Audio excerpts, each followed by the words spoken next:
7살 때 집에서 끌려갔습니다. 4명이었어요. 평양국립교회학교에 수용됐습니다. 매일 다리 찢기하고 공중에 매달렸어요.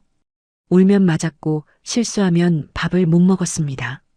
7살에 국가 자산이 된 겁니다. 공연 한 번 실수했다가 수용소로 보내질 뻔했어요. 그날 밤 4명이 도망쳤습니다. 교회 기술로 창문 넘고 배수구를 지나서 평양을 빠져나갔어요. 1400km를 걸었습니다. 얼어붙은 압록강 건너 자유를 찾았어요. 지금부터 7살 내 아이의 탈출기를 시작합니다. 목숨 걸고 자유를 찾아온 탈북민을 구독과 좋아요로 응원해주세요. 당신의 응원이 또 다른 기록의 시작이 됩니다. 제 이름은 영미입니다.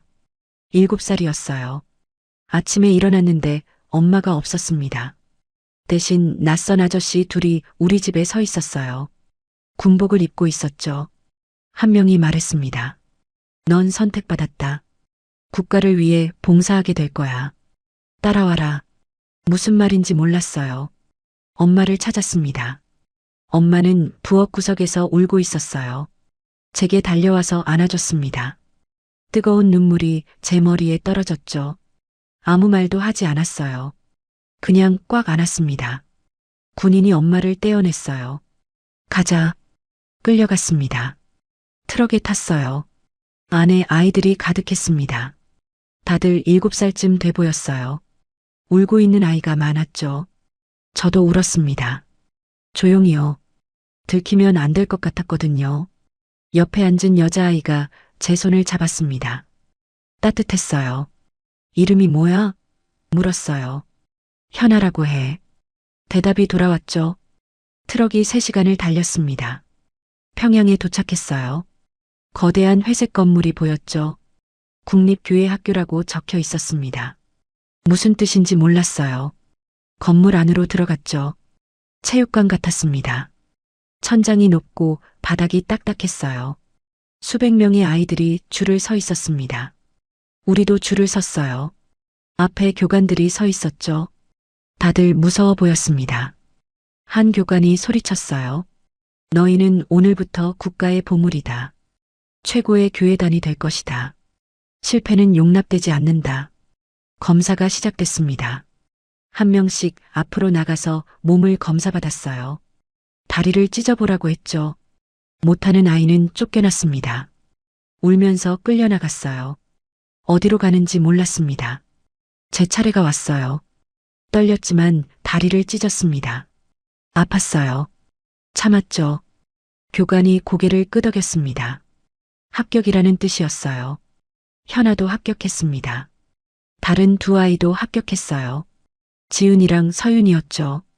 넷이 같은 방을 배정받았습니다. 작은 방이었어요. 침대가 4개 있었고 창문은 하나뿐이었죠. 창문에 철창이 쳐져 있었습니다. 첫날 밤 다들 울었어요. 엄마 보고 싶다고, 집에 가고 싶다고 했죠. 막내 서윤이가 제일 많이 울었습니다. 겨우 7살이었거든요. 아니, 우리 다 7살이었죠. 너무 어렸어요. 현아가 서윤이를 안아줬습니다. 괜찮아. 우리가 있잖아. 서로 지켜주자. 다음 날부터 훈련이 시작됐습니다. 새벽 5시에 기상했어요. 체육관으로 갔죠. 교관이 말했습니다. 오늘부터 너희는 공중 고개를 배운다. 다리 찢기부터 시작한다. 일렬로 섰어요. 교관이 한 명씩 다리를 벌리게 했습니다. 손으로 눌렀어요. 더 벌려. 아이들이 비명을 질렀죠. 저도 비명을 질렀습니다. 너무 아팠거든요. 매일 같은 훈련을 반복했습니다. 다리 찢기, 물구나무 서기, 공중 매달리기요. 높은 곳에서 매달렸어요. 로프 하나예요. 손을 놓으면 떨어졌습니다. 무서웠죠. 하지만 해야 했어요. 안 하면 맞았거든요. 한 달이 지났습니다. 손에 굳은 살이 생겼어요. 다리 근육이 단단해졌죠. 아프지 않게 됐습니다. 아니, 아픈 걸 못 느끼게 된 거였어요.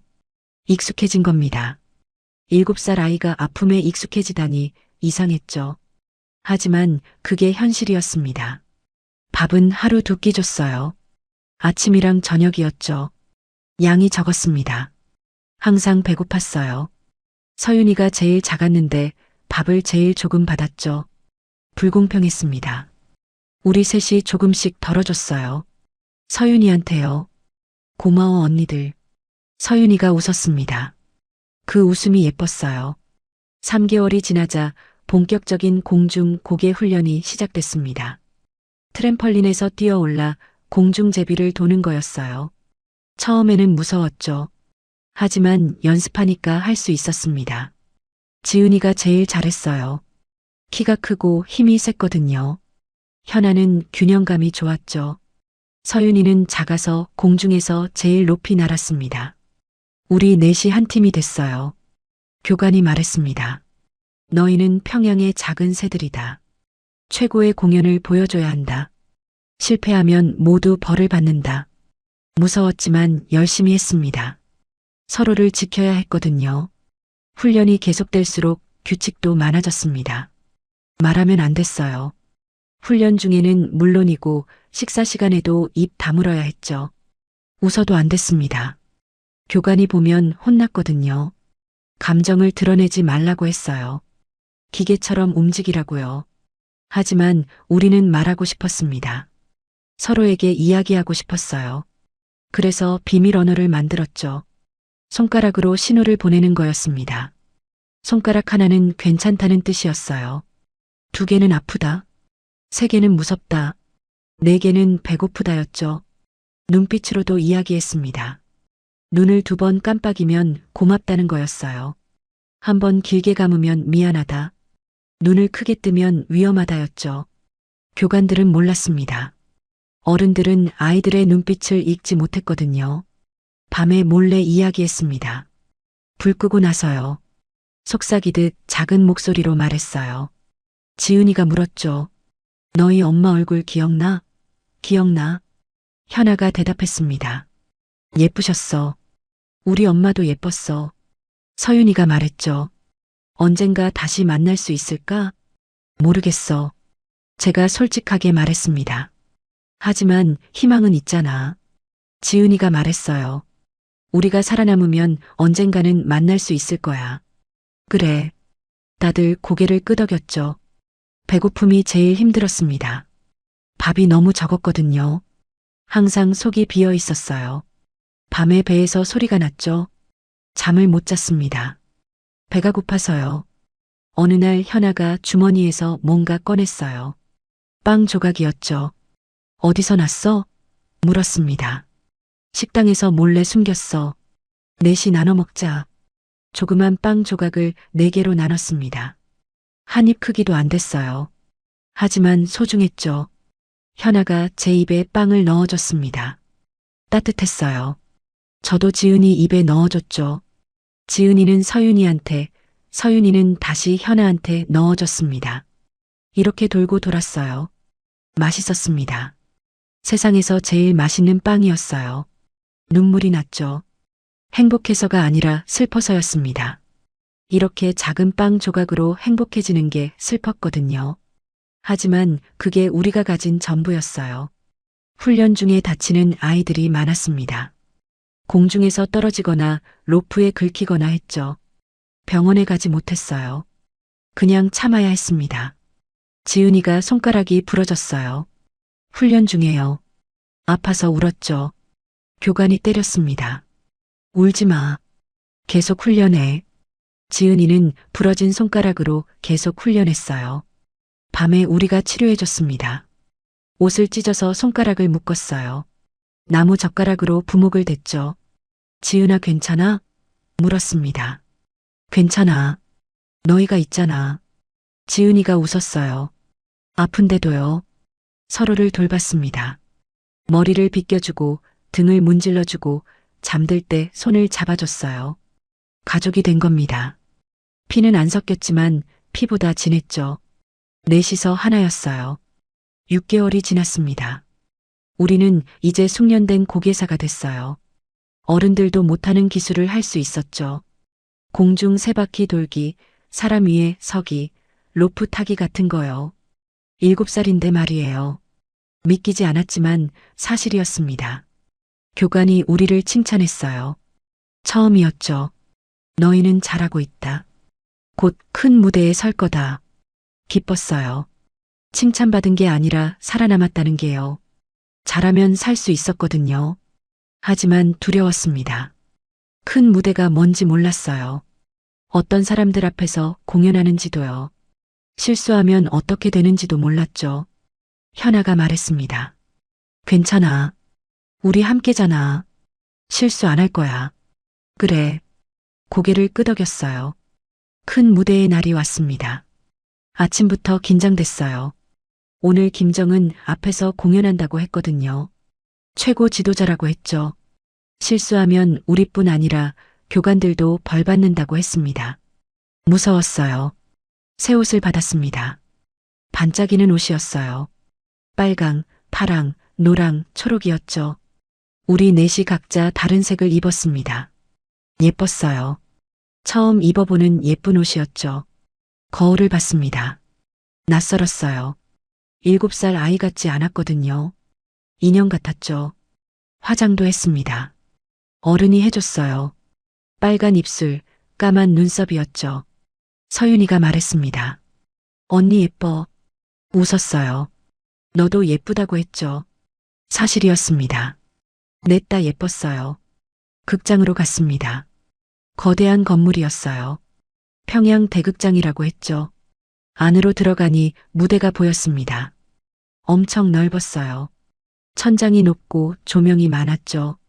객석에는 사람들이 가득 앉아 있었습니다. 무대 뒤에서 대기했습니다. 떨렸어요. 손이 차가워졌죠.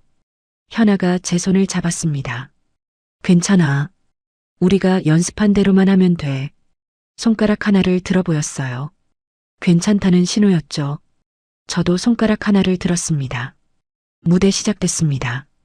음악이 흘렀어요. 우리 차례가 왔죠. 무대로 걸어나갔습니다. 조명이 눈부셨어요. 객석이 안 보였죠. 하지만 느껴졌습니다. 수백 명이 우리를 보고 있다는 게요. 첫 번째 동작을 시작했습니다. 지은이가 바닥에 엎드렸어요. 제가 지은이 등에 올라섰죠. 현아가 제 어깨에 올라섰습니다. 서윤이가 제일 위에 올라섰어요. 인간 피라미드였죠. 균형을 잡았습니다. 흔들리지 않았어요. 두 번째 동작이었습니다. 트램펄린에서 뛰어 올랐어요. 공중에서 세 바퀴 돌았죠. 착지했습니다. 완벽했어요. 박수 소리가 들렸습니다. 계속했어요. 세 번째 동작은 공중 그네였습니다. 제일 어려운 거였어요. 현아가 그네에 매달렸죠. 저를 향해 날아왔습니다. 제가 점프했어요. 공중에서 현아 손을 잡았죠. 놓치면 떨어졌습니다. 하지만 놓치지 않았어요. 꽉 잡았죠. 네 번째 동작은 로프 타기였습니다. 서윤이가 했어요. 가늘고 긴 로프 위를 걸었죠. 균형을 잡으며요. 한 발 한 발 조심스럽게 걸었습니다. 끝까지 갔어요. 성공이었죠. 마지막 동작이었습니다. 넷이 함께하는 거였어요. 공중에서 서로 몸을 던지며 받는 고개였죠. 지은이가 저를 던졌습니다. 공중에서 한 바퀴 돌았어요. 현아가 받았죠. 현아가 서윤이를 던졌습니다. 제가 받았어요. 완벽한 호흡이었습니다. 끝났습니다. 무대 중앙에 섰어요. 넷이 손을 잡고 인사했죠. 박수가 터져 나왔습니다. 엄청 컸어요. 객석이 보이기 시작했죠. 사람들이 일어나서 박수치고 있었습니다. 맨 앞줄에 김정은이 앉아 있었습니다. 웃고 있었어요. 박수치고 있었죠. 무대에서 내려왔습니다. 교관이 달려왔어요. 잘했다. 아주 잘했어. 처음 들어보는 칭찬이었습니다. 대기실로 갔습니다. 앉았어요. 다리가 후들거렸죠. 긴장이 풀렸습니다. 현아가 울기 시작했어요. 조용히요. 우리 해냈어. 말했죠. 지은이도 울었습니다. 서윤이도요. 저도 울었어요. 기뻐서가 아니었습니다. 안도해서였죠. 살아남았다는 거요. 다음 날 신문에 우리가 나왔습니다. 평양의 작은 새들이라고 적혀 있었어요. 최고 지도자께서 칭찬하셨다고 했죠. 자랑스러워 보였습니다. 하지만 우리는 행복하지 않았어요. 칭찬 대신 더 많은 훈련이 왔습니다. 다음 공연 준비라고 했어요. 더 어려운 기술을 배워야 한다고 했죠. 휴식 시간이 줄었습니다. 밤 양도 줄었어요. 살이 찌면 안 된다고 했거든요. 1년이 지났습니다. 우리는 8살이 됐어요. 하지만 여전히 작았죠. 제대로 먹지 못했으니까요. 키도 안 컸습니다. 교관은 좋아했어요. 작을수록 고기하기 좋다고 했죠. 공연이 계속됐습니다. 한 달에 2번씩 무대에 섰어요. 매번 다른 기술을 보여줬죠.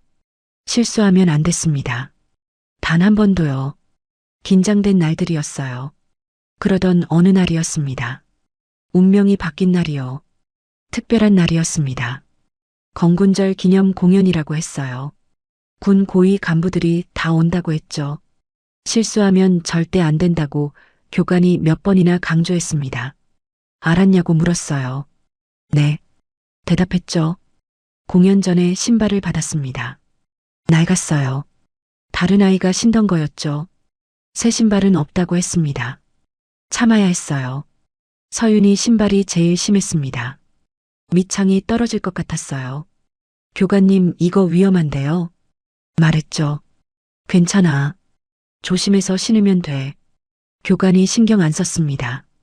무대가 시작됐습니다. 처음 몇 동작은 잘 됐어요. 인간 피라미드도 성공했죠. 공중제비도 완벽했습니다. 문제는 로프 타기였어요. 서윤이 차례였습니다. 가느다란 로프 위에 올라섰어요. 천천히 걸었죠. 반쯤 갔을 때였습니다. 신발 밑창이 떨어졌어요. 균형이 무너졌죠. 서윤이가 비틀거렸습니다. 아래서 봤어요. 서윤이가 떨어지고 있었죠. 스르륵 미끄러지듯이요. 손으로 로프를 잡으려 했지만 놓쳤습니다. 소리를 질렀어요. 서윤아. 하지만 늦었죠. 떨어졌습니다. 무대 바닥에요. 쿵 소리가 났죠. 객석에서 비명이 터져 나왔습니다. 음악이 멈췄어요. 달려갔습니다. 우리 셋이요. 서윤이한테요. 서윤아 괜찮아? 현아가 물었습니다. 대답이 없었어요. 눈을 감고 있었죠. 숨은 쉬고 있었습니다. 다행이었어요. 죽지 않았구나 싶었죠. 팔이 이상했습니다. 꺾여 있었어요. 부러진 것 같았죠. 교관들이 달려왔습니다. 서윤이를 들어 올렸어요. 무대 밖으로 데려갔죠. 우리도 따라갔습니다. 공연은 중단됐어요. 대기실에서 기다렸습니다. 서윤이는 병원에 갔다고 했어요. 우리 셋만 남았죠. 무서웠습니다. 어떻게 될지 몰랐거든요. 교관이 들어왔습니다. 화난 얼굴이었어요. 너희 때문에 망신당했다. 최고 간부들 앞에서 실수를 하다니. 벌을 받을 거다. 떨렸죠. 무슨 벌인지 물었습니다. 대답하지 않았어요. 다음 날 보이부 사람들이 왔습니다. 검은 옷을 입고 있었어요. 한 명이 말했죠. 실패한 도구는 필요 없다. 너희를 다른 곳으로 보낼 거다. 어디요? 지은이가 물었습니다. 알 필요 없어. 짐 싸. 짐이 없었습니다. 가진 게 없었거든요. 그냥 따라가야 했어요. 어디로 가는지도 모르고요. 무서웠습니다. 들었던 이야기가 생각났어요. 실수한 아이들은 수용소로 간다고요. 거기서는 나올 수 없다고요. 밤이 됐습니다. 내일 아침 떠난다고 했어요. 잠을 자야 했죠. 하지만 잘 수 없었습니다. 무서워서요. 현아가 속삭였습니다. 우리 도망칠까? 뭐라고?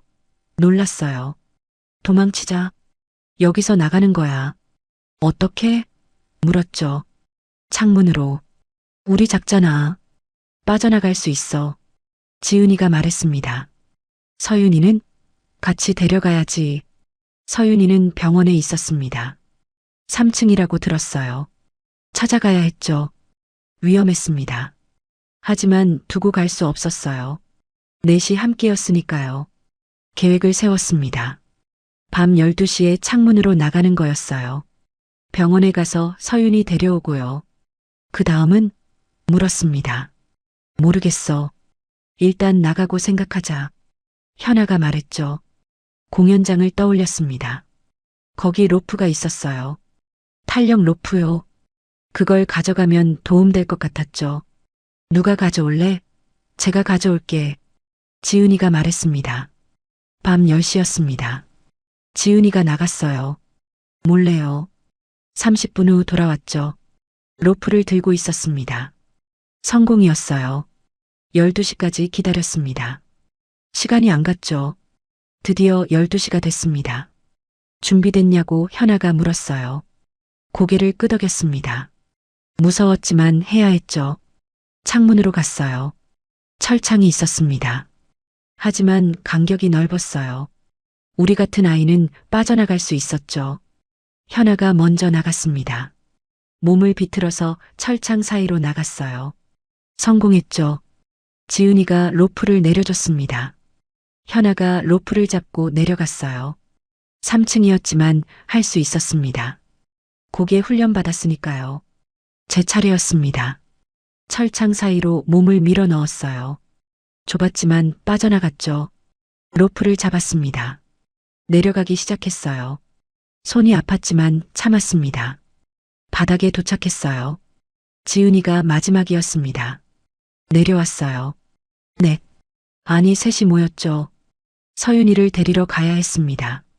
병원으로 향했어요. 어둠 속을 조심스럽게 걸었죠. 탈출이 시작됐습니다. 병원은 200m 떨어진 곳에 있었습니다. 달빛만 의지해서 걸었어요. 건물 그림자를 따라 움직였죠. 보초가 서 있을 수 있었거든요. 숨을 죽이며 걸었습니다. 병원 건물이 보였어요. 3층에 불이 켜진 방이 하나 있었죠. 서윤이가 저기 있을 거야. 현아가 속삭였습니다. 어떻게 올라가지? 물었어요. 배수관이 보였습니다. 건물 옆면에 붙어 있었죠. 저걸 타고 올라갈 수 있을 것 같았어요. 제가 먼저 올라갔습니다. 고개 훈련 덕분에 할 수 있었죠. 배수관을 잡고 발을 디뎠어요. 천천히 올라갔습니다. 1층, 2층을 지나 3층에 도착했어요. 창문이 보였죠. 안을 들여다봤습니다. 서윤이었어요. 침대에 누워 있었죠. 팔에 깁스를 하고 있었습니다. 자고 있는 것 같았어요. 창문을 두드렸습니다. 톡톡 소리가 났죠. 서윤이가 눈을 떴어요. 저를 봤습니다. 눈이 커졌죠. 창문을 열었어요. 언니, 놀란 목소리였습니다. 쉿, 조용히 해. 나와야 해. 왜? 우리 도망치는 거야. 여기 있으면 수용소가. 서윤이 얼굴이 하얘졌습니다. 알았어. 나갈게. 침대에서 내려왔어요. 한쪽 팔을 못 쓰는데도 용감했죠. 창문 밖을 내다봤습니다. 무서워. 괜찮아. 내가 도와줄게. 로프를 묶었습니다. 서윤이 허리에요. 천천히 내려보냈어요. 현아와 지은이가 아래서 받았습니다. 서윤이가 바닥에 닿았어요. 성공이었죠. 저도 내려갔습니다. 넷이 다시 모였어요. 서윤아, 괜찮아? 팔만 아파. 걸을 수는 있어. 다행이었습니다. 어디로 가지? 지은이가 물었어요. 평양 밖으로 나가야 해. 하지만 어떻게? 현아가 고개를 저었죠. 모르겠어. 일단 숨어야 해. 여기 있으면 들켜. 건물 뒤쪽으로 갔습니다. 쓰레기 집화장이 있었어요. 커다란 쓰레기통들이 줄지어 있었죠. 그 사이로 들어갔습니다. 냄새가 심했지만 참았어요. 숨기에는 좋았거든요. 새벽까지 기다렸습니다. 추웠어요. 서로 껴안고 있었죠. 서윤이가 떨었습니다. 아픈 팔 때문인지 추워서인지 몰랐어요. 괜찮아? 계속 물었습니다. 괜찮아. 언니들 있으니까. 동이 트기 시작했습니다. 움직여야 했어요. 사람들이 나오기 전에요. 어디로 갈까 생각했죠. 평양 시내를 빠져나가야 했습니다. 하지만 검문소가 많았어요. 신분증 없이는 통과할 수 없었죠. 하수구를 떠올렸습니다. 평양 지하에는 하수구가 있었어요. 넓다고 들었죠. 어른은 못 지나가지만 아이는 가능할 것 같았습니다. 특히 우리처럼 작은 아이는요. 하수구 뚜껑을 찾았습니다. 길 한가운데 있었어요. 무거웠지만 넷이서 들어 올렸죠. 까만 구멍이 나타났습니다. 악취가 올라왔어요. 역겨웠지만 들어가야 했습니다. 사다리가 있었어요. 내려갔습니다. 하나씩요. 어두웠죠. 무서웠습니다. 하지만 계속 내려갔어요. 바닥에 도착했습니다. 물이 흐르고 있었어요. 더러운 물이었죠. 어느 방향으로 가지? 현아가 물었습니다. 북쪽. 해산 쪽으로 가야 해. 거기서 국경 넘을 수 있어. 지은이가 말했어요. 어떻게 알아? 교관들이 이야기하는 거 들었어. 탈북자들이 해산으로 간다고. 북쪽을 향해 걸었습니다. 어둠 속에서요. 벽을 짚으며 갔어요. 물이 발목까지 찼습니다. 차갑고 더러웠죠. 하지만 멈추지 않았어요. 계속 걸었습니다. 1시간쯤 갔을 때 빛이 보였습니다. 맨홀 뚜껑 사이로 새어 들어오는 빛이었어요. 여기가 어디지? 올라가서 확인해 볼까? 현아가 말했습니다. 사다리를 타고 올라갔어요. 뚜껑을 살짝 들어 올렸습니다. 밖을 봤어요. 평양 외곽 같았습니다. 건물이 적었거든요. 좋았어요. 시내를 빠져나온 겁니다. 밖으로 나왔습니다. 새벽 공기가 차갑게 느껴졌어요. 하지만 신선했죠. 숨을 크게 들이마셨습니다. 자유의 공기 같았어요. 주변을 살폈습니다. 사람이 없었어요. 다행이었죠. 어디로 가야 할까? 저길로 가면 북쪽일 거야. 지은이가 가리켰습니다. 걷기 시작했어요. 작은 몸으로 큰 세상을 향해 걸었습니다. 4명의 7살 아이가요. 해가 뜨기 시작했습니다. 위험했어요. 사람들이 나올 시간이었죠. 숨어야 했습니다. 버려진 건물을 찾았어요. 공장 같았습니다. 문이 부서져 있었죠. 안으로 들어갔어요. 어두웠습니다. 기계들이 녹슬어 있었어요. 오래전에 멈춘 것 같았죠. 구석에 앉았습니다. 쉬어야 했어요. 밤새 앉았거든요. 서윤이가 제일 힘들어했습니다. 팔이 아팠어요. 괜찮아? 고개를 끄덕였지만 얼굴이 창백했죠. 밖에서 소리가 들렸습니다. 차 소리였어요. 가까워지고 있었죠. 창문으로 봤습니다. 군용 트럭이었어요. 보이부 차량 같았습니다. 우리를 찾는 거였어요. 숨어. 현아가 속삭였습니다. 기계 뒤로 숨었어요. 숨을 죽였죠. 트럭이 멈췄습니다. 문이 열리는 소리가 났어요. 군인들이 내렸습니다. 건물로 들어오고 있었어요. 심장이 미친 듯이 뛰었습니다. 들키면 끝이었죠. 발소리가 가까워졌습니다. 기계 앞까지 왔어요. 멈췄습니다. 한 군인이 말했죠. 여기는 아무것도 없네. 가자. 발소리가 멀어졌습니다. 트럭이 떠났어요. 안도의 한숨을 쉬었습니다. 하지만 오래 있을 수 없었어요. 계속 찾으러 올 테니까요. 나가야 해. 지은이가 말했습니다. 어디로? 모르겠어. 일단 멀리. 밤까지 기다렸습니다. 어두워지면 움직이기로 했어요. 그동안 잤습니다. 돌아가며 보초를 섰어요. 한 명이 깨어있고 나머지가 자는 거였죠. 저녁이 됐습니다. 배가 고팠어요. 아침부터 아무것도 못 먹었거든요. 먹을 게 필요했습니다. 어떡하지? 훔쳐야 해. 현아가 말했죠. 어디서? 저기 마을 보여? 가게가 있을 거야. 마을로 갔습니다. 작은 마을이었어요. 집이 몇 채 있고 가게가 하나 보였죠. 불이 켜져 있었습니다. 가까이 갔어요. 창문으로 안을 봤습니다. 빵이 보였습니다. 진열대에 놓여 있었어요. 침이 고였죠. 가게 주인은 안쪽에 있었습니다. 등을 돌리고 있었어요. 기회였습니다. 문을 열었습니다. 종이 딸랑거렸어요. 주인이 돌아봤죠. 어서 오세요. 웃으며 말했습니다. 고개를 숙였어요. 진열대 쪽으로 갔습니다. 주인이 다시 안쪽으로 들어갔어요. 지금이었습니다. 빵 4개를 집었어요. 옷 속에 넣었죠. 나왔습니다. 빠르게요. 종이 다시 울렸지만 돌아보지 않았어요. 달렸습니다.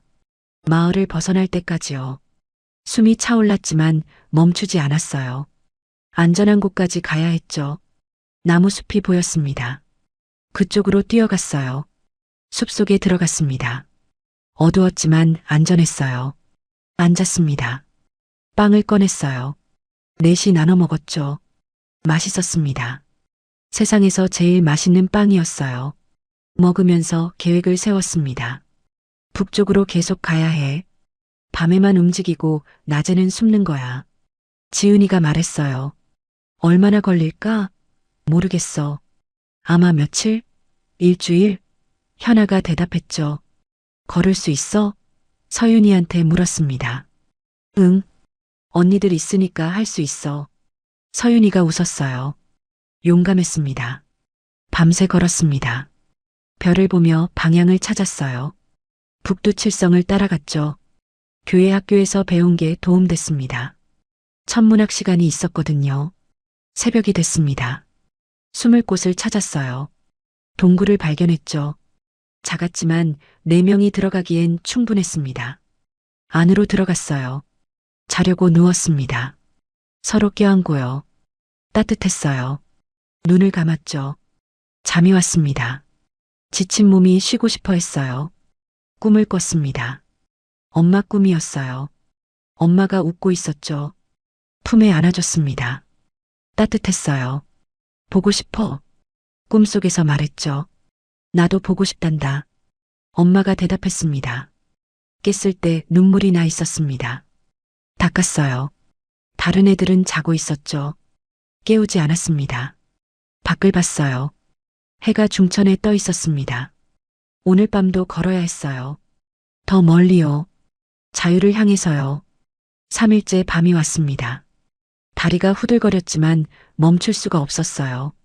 뒤에서 개 짖는 소리가 들렸거든요. 낮에 동굴에 숨어 있을 때였습니다. 추적견이 우리 냄새를 쫓고 있다는 걸 바로 알았죠. 소리가 점점 가까워졌어요.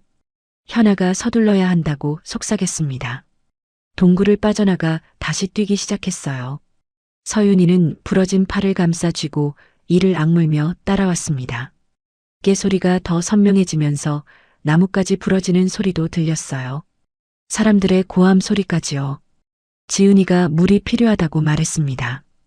개는 냄새로 쫓아오니까 물속으로 들어가면 냄새를 지울 수 있다면서요. 개울을 찾아 헤맸습니다.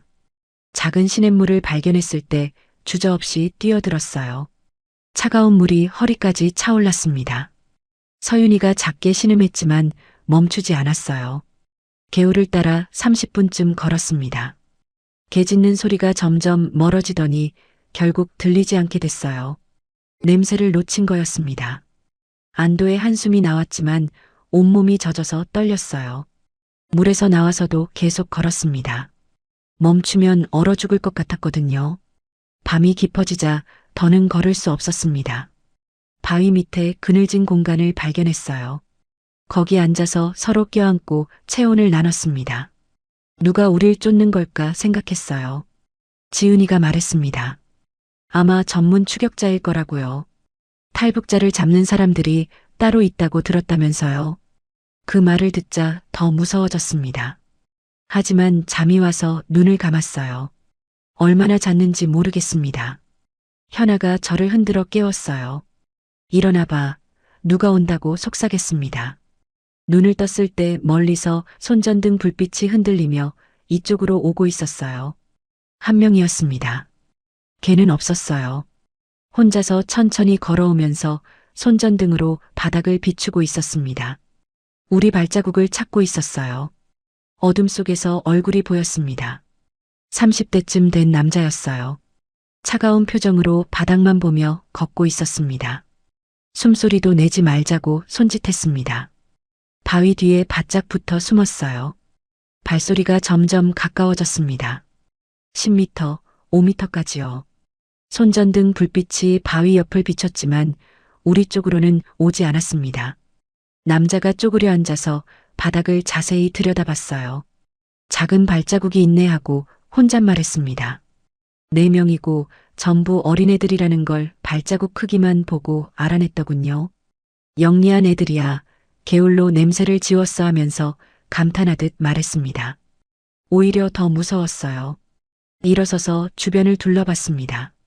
높은 곳으로 숨었을 거라고 혼자 중얼거리면서 바위 쪽으로 걸어왔어요. 우리는 숨도 쉬지 않고 가만히 있었습니다. 서윤이가 떨기 시작했어요. 너무 무서웠던 거죠. 현아가 서윤이 손을 꽉 잡고 입에 손을 갖다 댔습니다. 남자가 바위 앞에 섰습니다. 손전등을 비추면서 바위 위를 살폈어요. 우리는 바위 뒤쪽 그늘에 숨어 있었기 때문에 보이지 않았습니다. 한참을 그렇게 서 있더니 한숨을 쉬면서 다시 걸어갔어요. 그 모습이 완전히 사라질 때까지 움직이지 않았습니다. 30분쯤 지나서 현아가 가자고 손짓했습니다. 반대 방향으로 걷기 시작했어요. 이번엔 발자국을 남기지 않으려고 바위 위로만 걸었습니다. 느렸지만 안전했어요. 그 남자 이름이 강철이라는 걸 나중에 알게 됐습니다. 유명한 추격자였대요. 새벽까지 바위 위로만 걸었습니다. 손발이 다 까지고 아팠지만 참았어요. 잡히는 것보다는 나았으니까요. 해가 뜨기 전에 다시 숨을 곳을 찾았습니다. 이번엔 나무 위로 올라가기로 했어요. 고개 훈련 덕분에 나무 타기는 쉬웠습니다. 큰 나무를 찾아서 가지 위에 앉았어요. 아래에서는 보이지 않았습니다. 나뭇잎이 우리를 가려줬거든요. 거기서 하루를 보냈어요. 가끔 아래로 사람들이 지나갔지만 위를 쳐다보지 않았습니다. 강철이 다시 나타났습니다. 이번엔 개를 데리고 왔어요. 하지만 우리가 바위로만 걸어서 냄새가 없었나 봅니다. 개가 짖지 않았거든요. 강철이 화난 얼굴로 주변을 둘러보다가 결국 다른 쪽으로 갔어요. 우리는 나무 위에서 손을 꽉 잡은 채 떨고 있었습니다. 저녁이 되자 나무에서 내려왔습니다. 다시 걸어야 했어요. 북쪽으로요. 강철을 피해서요. 우리는 작았지만 영리했습니다. 어른들이 생각하지 못하는 곳으로 숨었고 어른들이 갈 수 없는 길로 갔어요. 그게 우리의 무기였습니다. 5일째 밤이었습니다. 작은 마을들을 피해 돌아가느라 시간이 더 걸렸어요. 그날 밤 걷다가 놀이터를 발견했습니다. 낡고 녹슨 놀이터였지만 미끄럼틀과 그네, 철봉이 있었어요. 잠깐 쉬어가자고 현아가 말했습니다. 놀이터로 들어가서 그네에 앉았어요. 오랜만에 앉는 그네였습니다. 교회 학교에는 놀이터가 없었거든요. 서윤이가 살짝 웃었어요. 그네 타고 싶다고요. 타도 돼. 제가 말했습니다. 조금만이요. 서윤이가 그네를 탔어요. 한쪽 팔만 쓸 수 있었지만 천천히 흔들렸습니다. 웃고 있었어요. 7살 아이다웠습니다. 그 모습을 보니까 마음이 아팠어요. 그때 불빛이 보였습니다. 손전등이었어요. 여러 개였습니다. 마을 쪽에서 오고 있었어요. 우리를 찾는 사람들이었습니다. 빨리 숨어야 했어요. 어디로 갈까 둘러봤습니다. 놀이터 밖으로 나가면 들킬 것 같았어요. 불빛이 너무 가까웠거든요. 여기서 싸우자. 지은이가 말했습니다. 싸워? 어떻게? 놀이터를 이용하는 거야.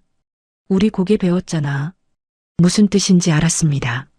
놀이터가 우리 무대가 될 수 있었어요. 미끄럼틀, 그네, 철봉이 모두 우리한테 유리했습니다. 작은 몸으로 빠르게 움직일 수 있었거든요. 사람들이 놀이터로 들어왔습니다. 5명이었어요. 보이부 요원들이었습니다. 손전등을 이리저리 비추면서 우리를 찾았어요. 저기다. 한 명이 소리쳤습니다. 우리를 발견한 거였어요.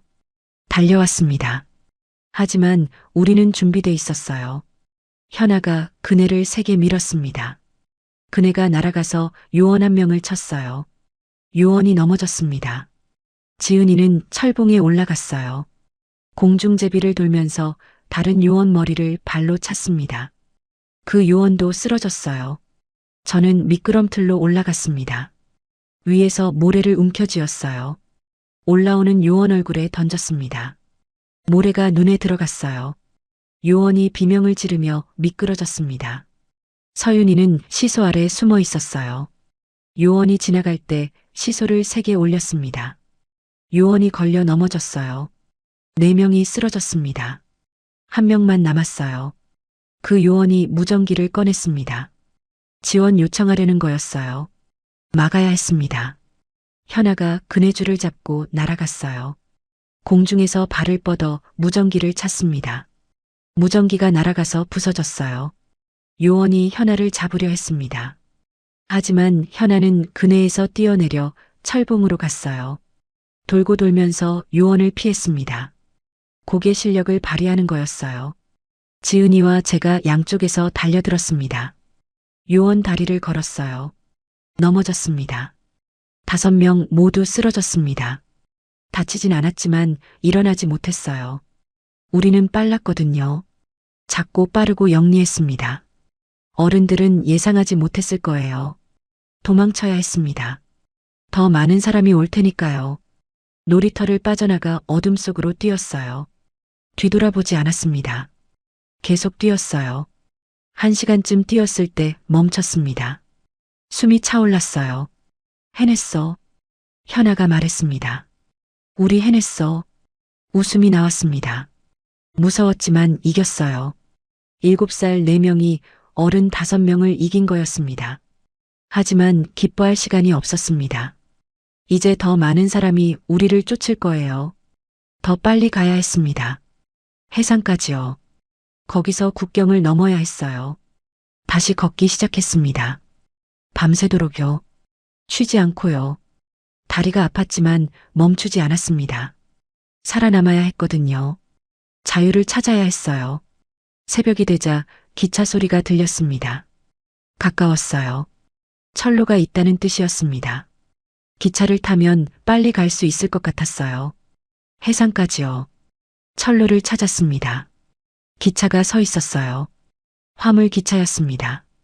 북쪽으로 간다고 적혀 있었어요. 완벽했습니다. 타자. 현아가 말했어요. 화물칸 사이로 숨어 들어갔습니다. 좁은 틈이었지만 우리 작은 몸은 들어갈 수 있었어요. 상자들 뒤에 숨었습니다. 기차가 곧 출발할 것 같았어요. 엔진 소리가 났습니다. 기차가 움직이기 시작했어요. 천천히요. 그러다 점점 빨라졌습니다. 성공이었어요. 기차를 탔습니다. 어디로 가는지 정확히는 몰랐지만 북쪽이면 됐어요. 1시간쯤 갔을 때 기차가 멈췄습니다. 여기였어요. 검문하는 소리가 들렸습니다. 군인들이 화물칸을 검사하고 있었어요. 우리 칸으로도 올 거였습니다. 더 깊이 숨어야 했어요.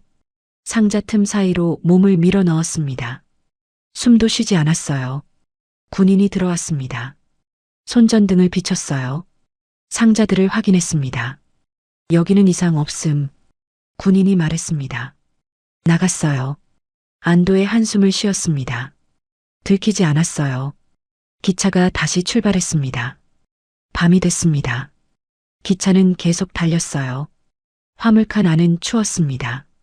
서로 껴안고 있었지만 떨렸어요. 밖으로 나가고 싶었습니다. 신선한 공기를 마시고 싶었어요. 지붕으로 올라가자. 지은이가 말했습니다. 위험해. 떨어질 수 있어. 현아가 걱정했어요. 괜찮아. 우리 고개사잖아. 균형 잡을 수 있어.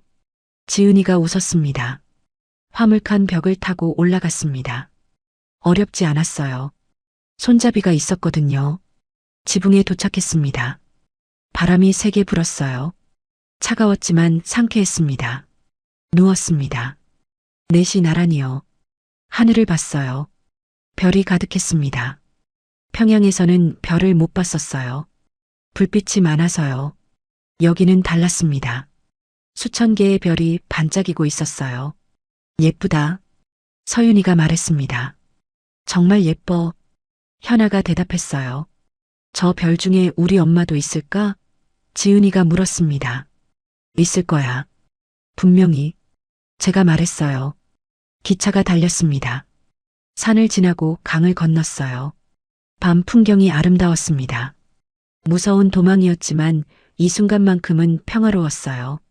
서로 이야기했습니다. 작은 목소리로요. 자유롭게 되면 뭐 하고 싶어? 현아가 물었습니다. 학교 가고 싶어? 진짜 학교? 친구들이랑 노는 거. 서윤이가 말했어요. 나는 엄마 찾고 싶어. 지은이가 말했습니다. 나는 밥 많이 먹고 싶어. 제가 웃으며 말했어요. 다들 웃었습니다. 작게요.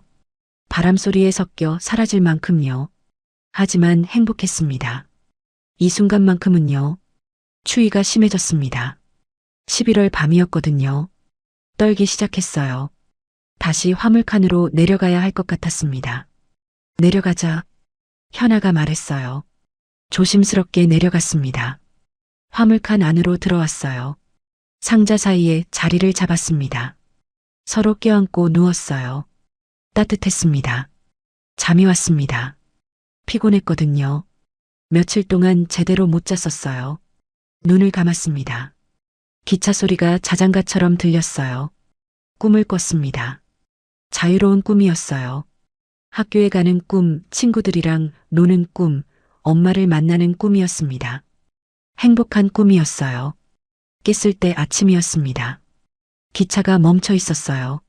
어디지? 밖을 봤습니다. 여기였어요. 해산이라고 적혀 있었습니다. 도착했어. 현아가 속삭였습니다. 해산이야. 국경도시야. 가슴이 뛰었습니다.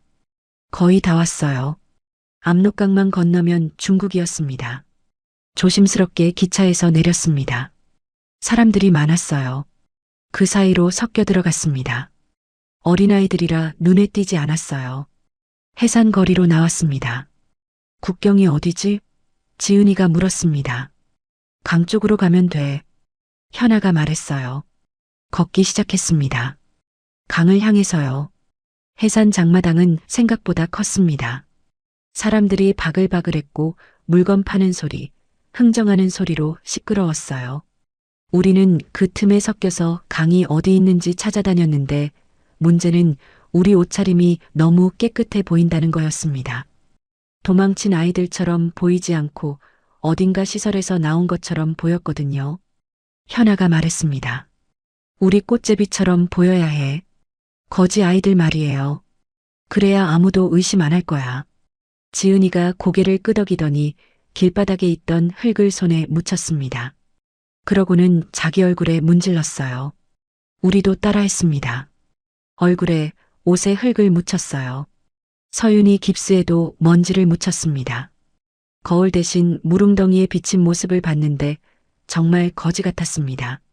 머리는 헝클어졌고 얼굴은 더러웠어요. 완벽했습니다. 이제 장마당 한 구석에 앉기만 하면 됐어요. 꽃제비 아이들이 모여 있는 곳을 찾았습니다. 건물 뒤편이었어요.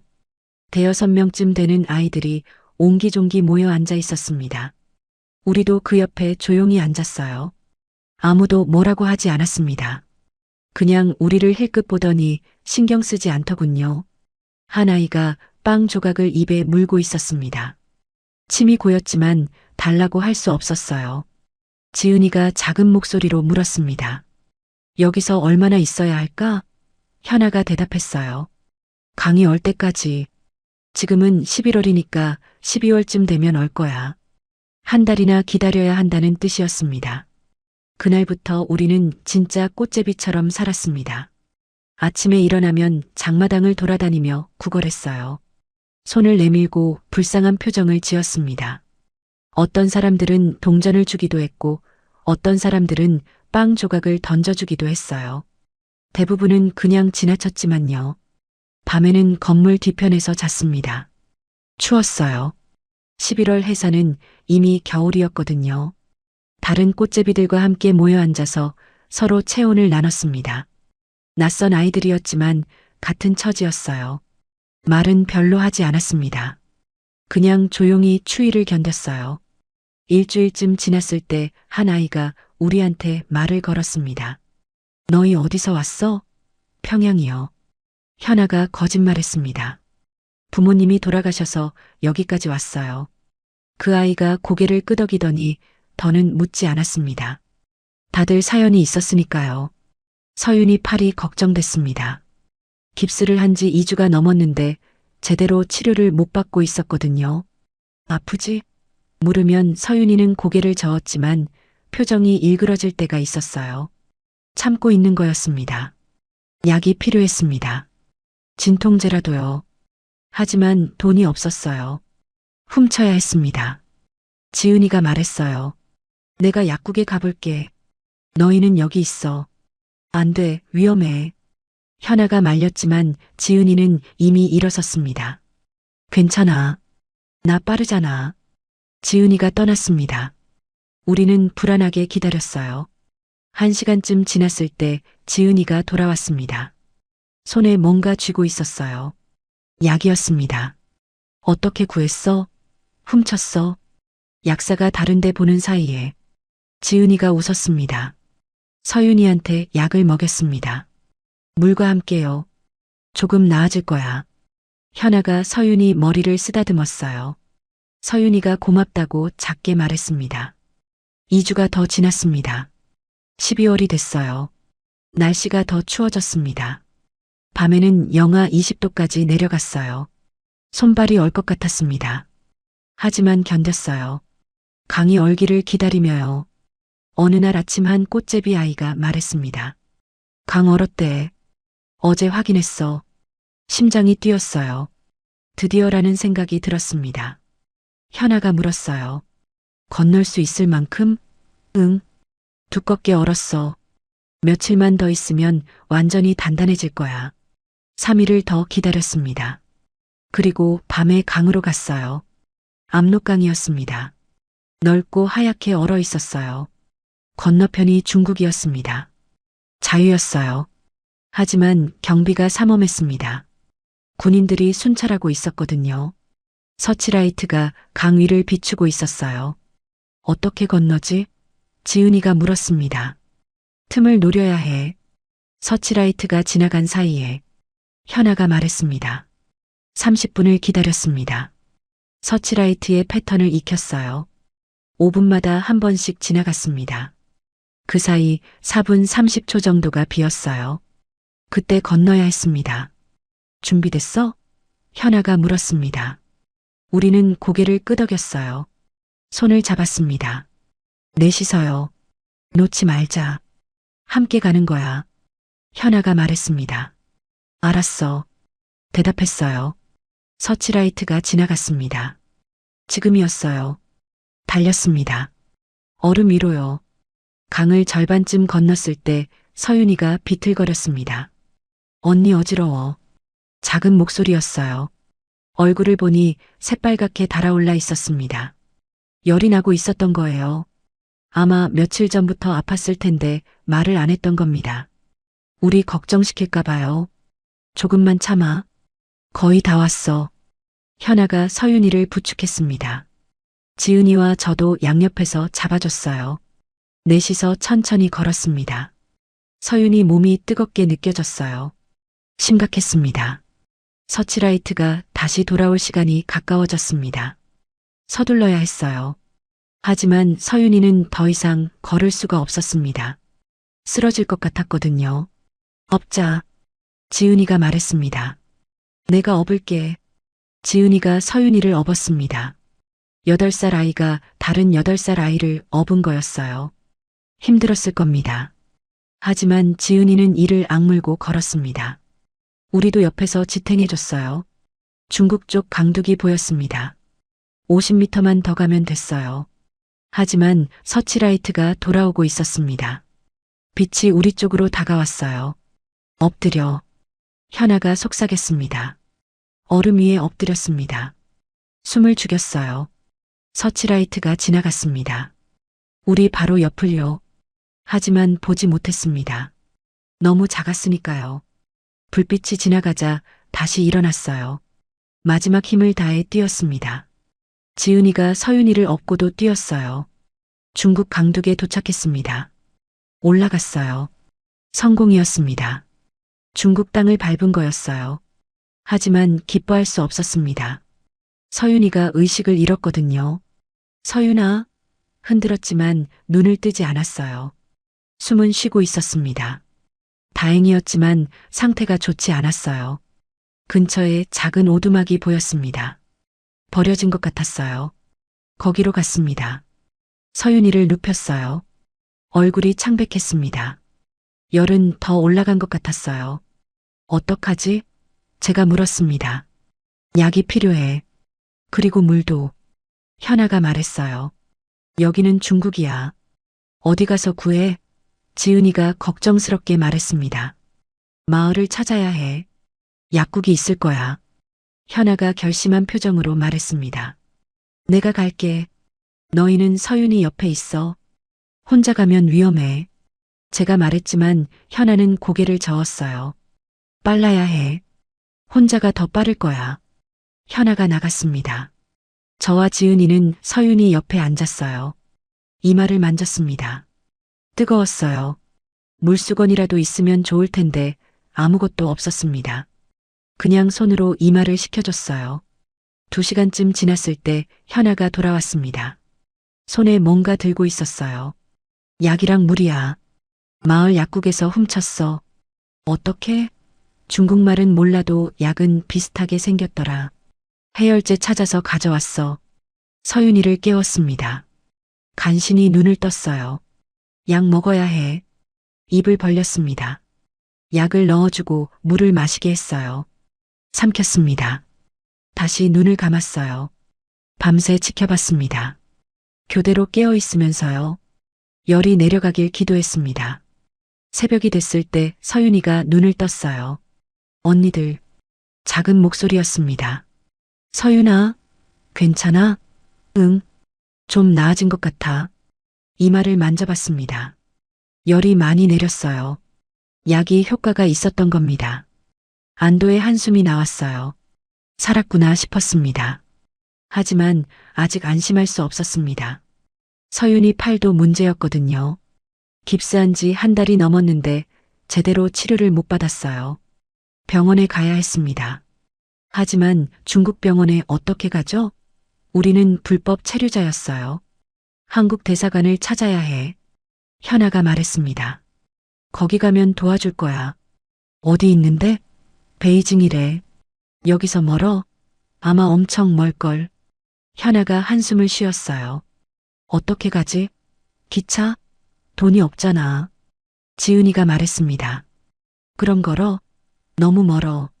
제가 말했어요. 침묵이 흘렀습니다. 도움이 필요했습니다. 누군가이요.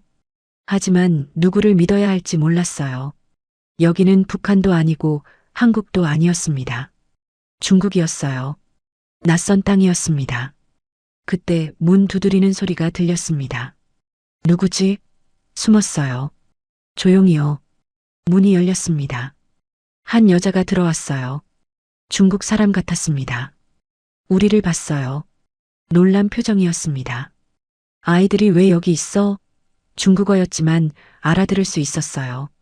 비슷했거든요. 현아가 대답했습니다. 북한에서 왔어요. 도와주세요. 여자 얼굴이 굳었습니다. 탈북자구나. 우리를 위아래로 훑어봤어요. 어떻게 할지 고민하는 것 같았습니다. 여자는 결국 우리를 도와주기로 했습니다. 이름은 리와였고 조선족이라고 했어요. 북한 사람들을 몇 번 도와줬다면서 우리를 안전한 곳으로 데려가 줄 수 있다고 했지만 동시에 조심해야 한다고 경고했습니다. 중국 공안이 탈북자를 찾고 있기 때문에 특히 요즘 단속이 심해서 들키면 북한으로 송환된다는 거였어요. 사흘 동안 리와 집에 숨어 지냈습니다. 그동안 서윤이 열도 많이 내렸고 팔도 조금 나아진 것 같았습니다. 리와가 제대로 된 깁스를 해줬기 때문이었어요. 게다가 따뜻한 밥도 먹여줬는데 처음 먹어보는 중국 음식이었지만 배불리 먹을 수 있다는 것만으로도 행복했습니다. 나흘째 되는 날 리화가 말했습니다. 오늘 밤 트럭이 온다면서 그게 우리를 베이징까지 데려다 줄 거라고 했어요. 그러면서 거기서 한국 대사관을 찾으면 된다고 알려줬습니다. 현아가 정말 고맙다면서 어떻게 보답해야 할지 모르겠다고 하자 리화는 그냥 자유롭게 살라고 그게 보답이라고 말했어요. 밤이 되자 트럭이 왔습니다. 리화가 우리를 데리고 밖으로 나가서 트럭 뒤에 타라고 했어요. 올라타니 안에는 상자들이 가득했고 그 사이에 숨으라고 일러줬습니다. 우리는 상자 틈 사이로 몸을 밀어 넣었어요. 그런데 출발하려는 순간 멀리서 불빛이 보였습니다. 차였어요. 그것도 한 대가 아니라 여러 대였고 이쪽으로 빠르게 다가오고 있었습니다. 리화 얼굴이 굳었어요. 공안이야, 빨리 숨어. 우리는 더 깊숙이 상자 뒤로 파고들었습니다. 하지만 차들은 우리 트럭 앞에 멈춰 섰습니다. 문이 열리는 소리가 들렸고 이어서 발소리가 들렸어요. 여러 명이었습니다. 그런데 그중 한 사람의 발소리가 익숙했어요. 천천히 걷는 조심스럽지만 확신에 찬 발걸음이었습니다. 강철이었습니다. 그 목소리를 들었을 때 바로 알았어요. 여기 있는 거 알아, 나와. 차가운 목소리였지만 어딘가 떨리는 것 같기도 했습니다. 우리는 움직이지 않았어요. 그러자 강철이 다시 말했습니다. 아이들, 더 이상 도망칠 곳은 없어. 평양으로 돌아가야 해. 현아가 먼저 나갔습니다. 그러자 우리도 따라 나갔어요. 강철이 우리를 보고 있었는데 표정이 복잡했습니다. 화난 것도 같고 안도한 것도 같고 슬픈 것도 같았어요. 뒤에는 중국 공안 몇 명이 서 있었습니다. 강철이 총을 꺼냈습니다. 그러나 겨누지는 않았어요. 그냥 손에 들고 있을 뿐이었습니다. 그리고 나서 말했어요. 너희가 여기까지 온 걸 보고 놀랐어. 7살짜리 4명이 평양에서 해상까지, 그것도 추격을 피하면서 왔다는 게 믿기지 않았거든. 지은이가 말했습니다. 우리 안 돌아갈 거예요. 거기 가면 수용소 가잖아요. 강철이 고개를 끄덕였어요. 그래, 맞아. 너희는 국가 자산을 훼손했고 탈출했으니 수용소 가게 될 거야. 그런데도 안 돌아가겠다는 거야? 네. 현아가 대답했습니다. 우리 자유롭게 살고 싶어요. 매일 맞지 않고 배고프지 않고 무섭지 않게 살고 싶어요. 그게 그렇게 나쁜 거예요? 강철이 아무 말도 하지 않았습니다. 그저 우리를 바라볼 뿐이었어요. 서윤이가 앞으로 나갔습니다. 부러진 팔을 감싸고 있었지만 용감했어요. 아저씨도 어렸을 때 꿈이 있었죠? 하고 싶은 게 있었을 거예요. 우리처럼요. 그런데 지금은 어때요? 행복해요? 강철 얼굴이 일그러졌습니다. 총이 떨렸습니다. 강철 손에서요. 그러더니 천천히 내려갔어요. 바닥을 향해서요. 강철이 한숨을 쉬었습니다. 너희 눈을 보니까 옛날 생각이 나더라. 나도 어렸을 때 고계단이었거든. 너희처럼 매일 훈련받고 맞고 굶으면서 살았어. 우리는 놀라서 강철을 쳐다봤습니다. 그랬어요? 현아가 물었어요. 강철이 고개를 끄덕였습니다. 10살 때까지 그렇게 살다가 부상 때문에 쫓겨났지. 그 뒤로 보위부에 들어갔고, 그래서 너희가 어떤 생활을 했는지 다 알아. 그럼 왜 우릴 잡으려고 해요? 지은이가 물었습니다. 강철이 쓴웃음을 지었어요. 명령이니까, 나도 살아야 하니까. 하지만 너희를 보니까 그게 맞는 건지 모르겠더라. 7살짜리 아이들이 이렇게까지 해서 도망쳐야 하는 나라가 정상인가 싶어서. 침묵이 흘렀습니다. 중국 공안들이 뭐라고 중국어로 재촉했지만 강철은 대답하지 않았어요. 그저 우리를 계속 바라보고 있었습니다.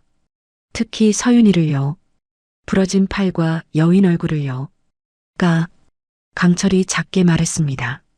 우리 귀를 의심했어요. 뭐라고요? 가라고. 내가 못 본 걸로 할게. 중국 공안들한테는 내가 알아서 말할 테니까. 빨리 가. 내 마음 바뀌기 전에. 리화가 우리를 잡아당겼습니다. 빨리 트럭 타. 우리는 트럭에 올라탔어요. 시동이 걸렸습니다. 움직이기 시작했어요. 뒤를 돌아봤습니다. 강철이 서 있었어요. 손을 들어 작별 인사를 했습니다. 우리도 손을 흔들었어요. 트럭이 멀어지면서 강철 모습이 점점 작아졌습니다. 결국 보이지 않게 됐어요. 트럭이 달리는 동안 우리는 말이 없었습니다. 방금 일어난 일이 믿기지 않았거든요. 강철이 우리를 놓아줬다는 게요. 그것도 중국 공안들 앞에서요. 현아가 중얼거렸습니다. 착한 사람이었구나. 리화가 말했습니다. 저 사람 때문에 큰일 날 뻔했어. 그런데 마음을 바꿨네. 아마 너희 때문일 거야. 그리고 나서 우리를 돌아보며 물었어요. 근데 너희 어떻게 여기까지 왔어? 7살이면 아직 어린애잖아. 현아가 우리 이야기를 들려줬습니다. 평양 교회 학교에서 훈련받았던 것, 공연 실수로 수용소 가게 생긴 것, 그래서 도망친 것, 해상까지 걸어온 것까지요. 리화가 놀란 표정으로 고개를 저었습니다. 세상에 그 먼 길을 어떻게 고개 훈련 받아서 가능했어요. 지은이가 말했습니다. 나무 타고 좁은 곳 지나가고 높은 데서 뛰어내리는 거 다 배웠거든요.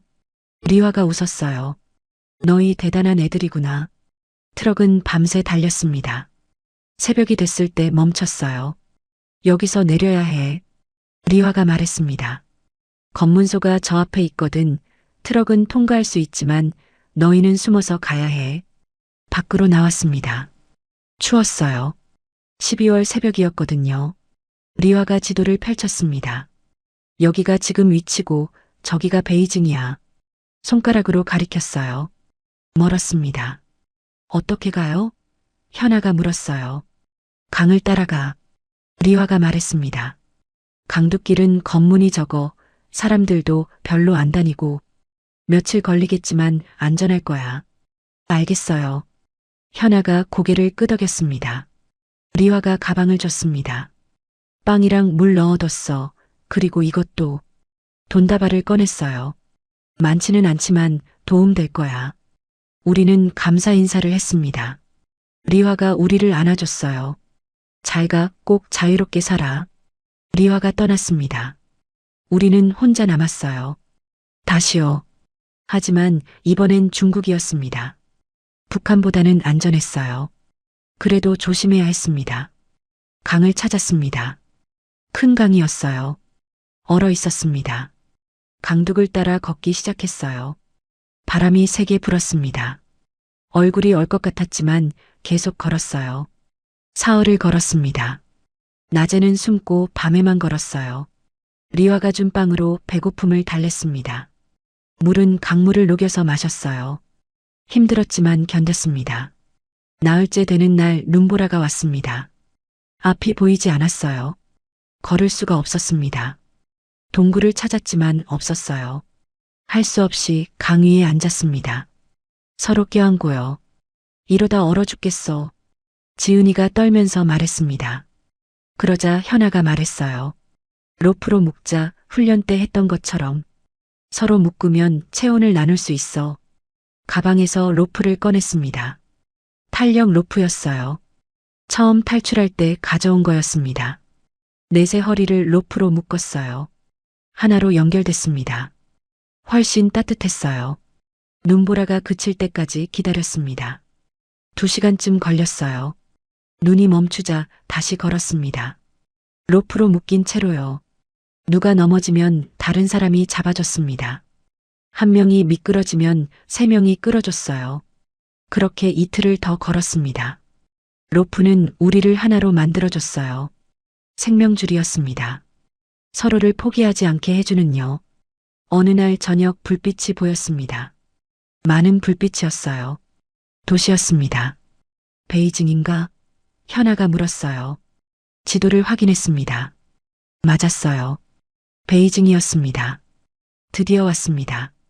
한국 대사관이 있는 곳에요. 눈물이 났습니다. 기뻐서요. 현아가 말했습니다. 조금만 더 가면 돼. 우리 거의 다 왔어.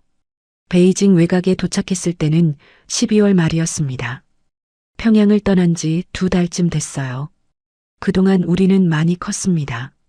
키가 큰 게 아니라 강해진 거였어요. 마음이요. 한국 대사관을 찾아야 했습니다. 하지만 어디 있는지 몰랐어요. 사람들에게 물어볼 수도 없었습니다. 중국어를 잘 못했거든요. 방황하며 베이징 거리를 걸었어요. 사흘째 되는 날 한국말을 하는 사람을 만났습니다. 관광객 같았어요. 현아가 다가가서 물었습니다. 혹시 한국 대사관이 어디 있는지 아세요? 그 사람이 놀라서 우리를 봤어요. 너희 한국말 하네? 북한에서 왔어요. 현아가 솔직하게 말했습니다. 그 사람은 우리를 도와줬습니다. 이름은 박 선생님이었어요. 한국에서 온 선교사라고 했습니다. 대사관까지 데려다 주겠다면서 우리를 차에 태웠어요. 30분쯤 갔을 때 큰 건물이 보였습니다. 태극기가 걸려 있었어요. 한국 대사관이었습니다. 가슴이 뛰었어요. 저기만 들어가면 끝이었습니다. 그런데 문제가 생겼습니다. 대사관 주변에 중국 공안이 많았어요. 북한 탈북자를 감시하고 있는 거였습니다. 저기 어떻게 들어가요? 제가 물었어요. 박 선생님이 난처한 표정을 지었습니다. 정문으로는 힘들 것 같은데 뒷문은 없어요? 지은이가 물었습니다. 있긴 한데 거기도 공안이 지키고 있어. 박 선생님이 말했어요. 우리는 고민했습니다. 어떻게 들어갈까요? 담장을 넘자. 현아가 말했습니다. 우리 고개사잖아. 담장 넘는 거 쉬워. 하지만 담장이 높았어요. 3미터는 됐습니다. 게다가 위에 철조망까지 있었어요. 인간 피라미드를 만들면 돼. 지은이가 말했습니다. 훈련 때 했던 것처럼요. 박 선생님이 걱정스럽게 말했습니다. 위험해, 다칠 수 있어. 괜찮아요. 우리 이것밖에 못하는 게 없어요. 현아가 웃었습니다. 밤을 기다렸습니다. 어두워지면 시도하기로 했어요. 박 선생님이 담장 근처까지 차로 데려다 줬습니다. 조심해, 꼭 성공하길 바랄게. 고마워요. 인사하고 차에서 내렸습니다. 담장 앞에 섰습니다. 높았어요. 하지만 할 수 있었습니다. 지은이가 맨 아래 섰어요. 제가 지은이 어깨에 올라섰습니다. 현아가 제 어깨에 올라섰어요. 서윤이가 제일 위에 올라섰습니다. 흔들렸지만 버텼습니다. 2년 동안 훈련받은 게 아니었거든요. 균형을 잡았어요. 서윤이가 팔을 뻗었습니다. 담장 꼭대기에 손이 닿았어요. 잡았습니다. 올라갔습니다. 천천히요. 철조망을 조심하며 넘어갔어요. 반대편으로 내려갔습니다. 성공이었어요. 그러고는 우리한테 소리쳤습니다. 언니들도 올라와. 현아가 올라갔습니다. 저도 올라갔어요. 철조망에 옷이 걸렸지만 찢으며 넘어갔습니다. 마지막으로 지은이가 올라왔어요. 혼자서요. 달리기를 해서 점프했습니다. 손으로 담장을 잡고 올라갔어요. 고개 기술을 총동원한 거였습니다. 넷 모두 담장을 넘었습니다. 대사관 아니었어요. 한국 땅이나 마찬가지였습니다. 해냈어요. 서로 껴안고 울었습니다. 경비원이 달려왔습니다. 누구야? 놀란 목소리였어요. 북한에서 왔어요. 우리를 도와주세요.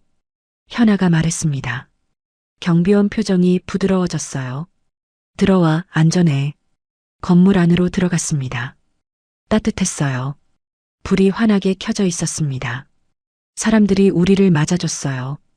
영사님도 나왔습니다. 어떻게 온 거야? 놀라워하며 물었어요. 평양에서 걸어왔어요. 지은이가 말했습니다. 7살이에요. 서윤이가 덧붙였어요. 영사님 눈에 눈물이 맺혔습니다. 수고했어. 정말 수고 많았어. 한국에 온 지 6개월이 지났습니다. 하나원이라는 곳에서 3개월을 보냈고 지금은 탈북 어린이 쉼터에서 살고 있습니다. 아침에 일어나면 창문을 엽니다. 햇빛이 들어와요. 평양에서는 창문에 철창이 있었지만 여기는 없습니다. 자유롭게 열 수 있어요. 그게 좋습니다. 아침밥을 먹습니다. 배불리요. 매일 세 끼를 먹을 수 있어요. 배고프지 않습니다. 서윤이가 제일 좋아하는 시간이에요. 맛있는 거 많이 먹을 수 있으니까요. 학교에 갑니다. 진짜 학교요. 친구들이 있고 선생님이 친절합니다. 때리지 않아요. 실수해도 괜찮다고 말해줍니다. 처음에는 적응이 힘들었지만 이제는 좋아요. 친구들이 물어봅니다. 북한이 어땠어? 무서웠어. 현아가 대답해요. 하지만 이제 안전해. 친구들이 우리를 안아줍니다. 용감하다고 말해요. 방과 후에는 놀이터에 갑니다. 그네를 타고 미끄럼틀을 탑니다. 예전에는 놀이터가 도망가는 곳이었지만 이제는 노는 곳이에요. 웃으며 놀 수 있습니다. 저녁에는 쉼터로 돌아옵니다. 선생님들이 기다리고 있어요. 숙제 도와주고 이야기도 들어줍니다. 따뜻한 사람들이에요. 서윤이 팔은 많이 나았습니다. 한국 병원에서 제대로 치료받았거든요. 수술도 했어요. 이제는 잘 움직입니다. 다행이에요. 가끔 악몽을 꿉니다. 평양 교회 학교 꿈이에요. 교관이 때리고 훈련시키는 꿈입니다. 깨면 온몸이 땀으로 젖어 있어요. 하지만 현아가 옆에서 손을 잡아줍니다. 괜찮아, 꿈이야. 우리 자유야. 그러면 안심이 됩니다. 엄마를 찾고 있습니다.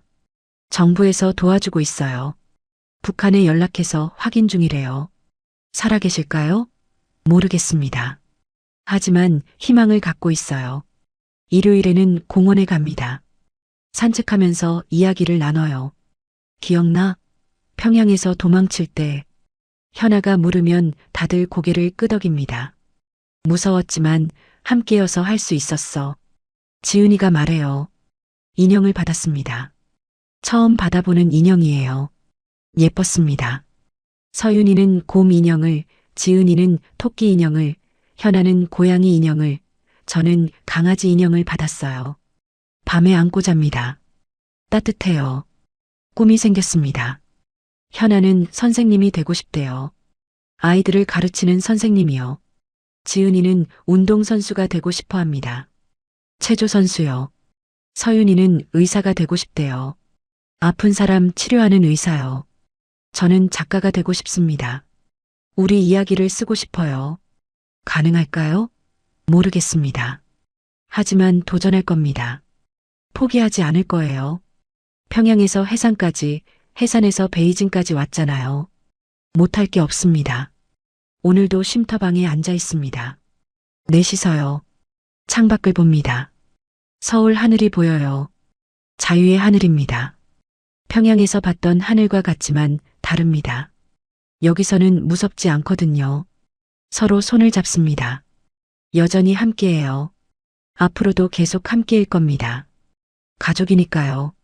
피는 섞이지 않았지만 더 진한 가족이에요. 우리는 더 이상 평양의 작은 새가 아닙니다. 새장에 갇힌 새가 아니에요. 이제는 자유의 아이들입니다. 하늘을 마음껏 날 수 있는 아이들이요. 웃습니다. 넷이서요. 진짜 웃음입니다. 억지로 짓는 웃음이 아니라 행복해서 나오는 웃음이에요. 그 웃음이 창밖으로 퍼져나갑니다. 서울 하늘로요. 우리 이야기는 여기서 끝이 아닙니다. 새로운 시작이에요. 진짜 인생의 시작입니다. 7살에 빼앗겼던 어린 시절을 되찾는 거예요. 오늘 밤도 평화롭게 잠들 겁니다. 악몽 없이요. 내일 아침에는 웃으며 일어날 거예요. 자유로운 하루를 맞이하면서요. 그게 우리가 원했던 전부였습니다. 그리고 이뤘어요. 오늘 이야기 어떠셨나요? 자유를 위해 싸우는 모든 어린 생명들에게 응원을 보냅니다. 댓글 하나가 큰 힘이 됩니다.